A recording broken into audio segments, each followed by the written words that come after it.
I'm archiving every distortion. I am Ibrahim Traoré, and today I'm pulling off your masks. Yes, you heard correctly.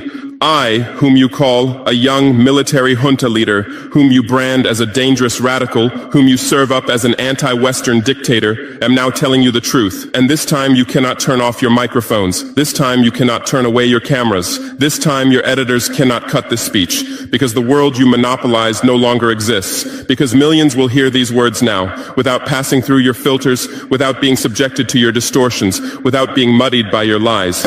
I am 34 years old. Every day of my life, I grew up with your lies. As a child, I would watch Africa on television. Always the same images. Children with flies, dry lands, weapons, death. This is Africa, they told us. This is what Africa is. And we believed it. We were ashamed of ourselves. We were ashamed of our own lands, of our own people. But then I grew up. I read, I researched, I questioned, and I understood that the Africa you showed us wasn't real. The story you told us was a lie. The fate you imposed on us was a script you had written. For years, how have you portrayed Africa? How have you shown it? How have you sold it to your viewers? As if we were creatures who had no share of humanity, as if we were savages left outside of civilization, as if we were wretches waiting for you to save us. Every day, every hour, every minute, the same story plays on your screens. Hunger, war, disease, corruption, terror, chaos. These are the words that come to mind when Africa is mentioned.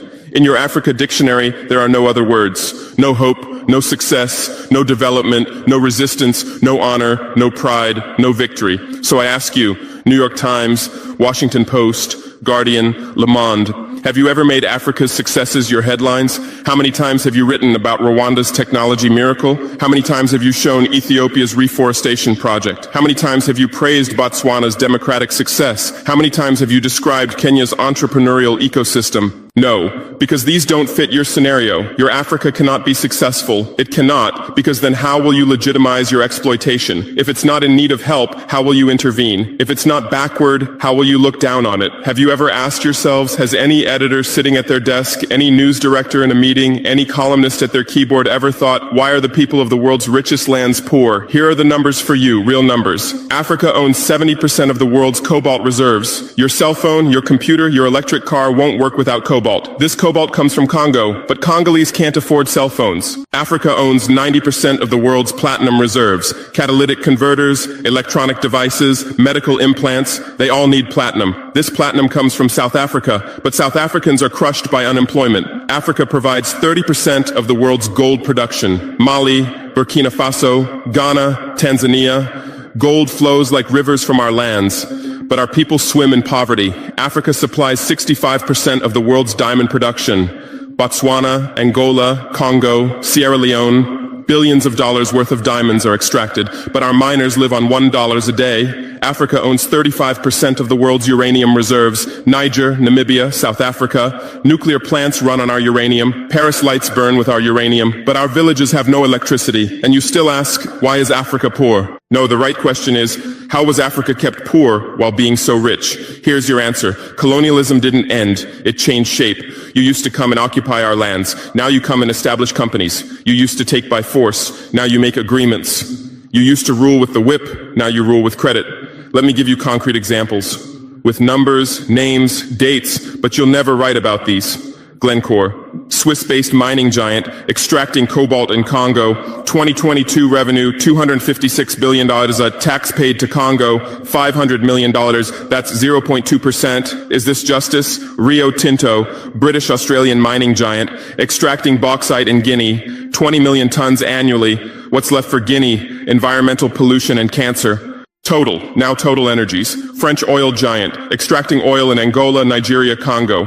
2022, profit, $36 billion investment in Africa, dirty pipelines, Anglo-American, founded in South Africa but now in London. Diamonds, platinum, iron, taking everything. What it left in South Africa? 6 million unemployed miners. And these are just the tip of the iceberg. What about the invisible, the secret deals, the offshore accounts, the transfer pricing tricks? Every year, $88 billion in illegal money flows out of Africa. Who writes about this? Every year, $45 billion in aid comes to Africa. Everyone writes about this, but no one says Africa is not the continent receiving aid, it's the continent giving aid.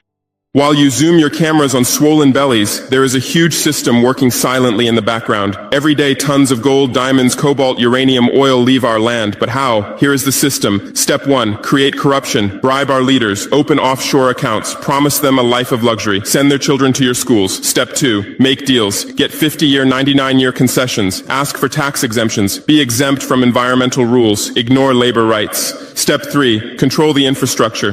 Take over ports, airports, railways, but only from the mine to the harbor. Don't build roads to the villages. Don't bring electricity to schools. Step 4, provide security. Set up private security companies. Arm them. Declare protesting. Step 5, silence the media. Buy local journalists. Suppress opposing voices. Serve internal unrest news to international media. And this is how the system works. It's been working like this for 100 years, and you don't see this system. You don't want to see it, because you're part of this system too.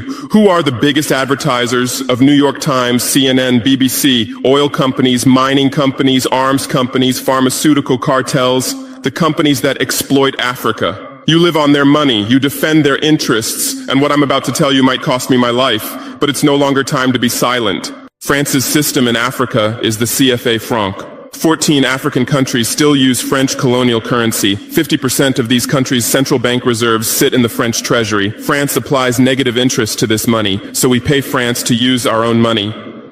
Through this system, France transfers $500 billion worth of resources from Africa every year. Does anyone write about this? No. But when France gives Africa 10 billion euros in aid, it makes headlines. Britain's system is more sophisticated. London is the world's money laundering center. City of London, offshore paradise. Every penny stolen from Africa passes through London. Jersey, Guernsey, Cayman Islands, Virgin Islands, all under British control. Africa's wealth hides there. America's system is AFRICOM, Africa Command, 46 military bases on the continent. Official purpose, security. Real purpose, resource control. Drones in our airspace every day, listening devices everywhere. They say fighting terrorism, but it's not terrorists. It's people's leaders who are targeted. China is the new player, says win-win, builds infrastructure, gives credit, but in exchange for what? 99-year port concessions, mining rights, agricultural lands, debt trap diplomacy, ask Sri Lanka, ask Zambia, and you write about none of this. Why? Because you're not free press. You're corporate press. Your bosses are billionaires. Jeff Bezos bought Washington Post. Why? For love of journalism? Rupert Murdoch's media empire, Fox News, Wall Street Journal, The Sun, The Times, all from the same hand, all giving the same message. West is good, others are bad. Carlos Slim is the largest shareholder of New York Times, Mexican billionaire. Where's his wealth from? Monopolized telecommunications, got rich off Latin America's back, now controls America's most respected newspaper. And you claim to do independent journalism? Who are your editors? Which schools did they graduate from? Harvard, Yale, Oxford, Cambridge? Always the same elite schools, always the same worldview, always the same prejudices. How are your reporters selected? How many languages does your Africa correspondent speak? French, English, that's all. Swahili, Hausa, Yoruba.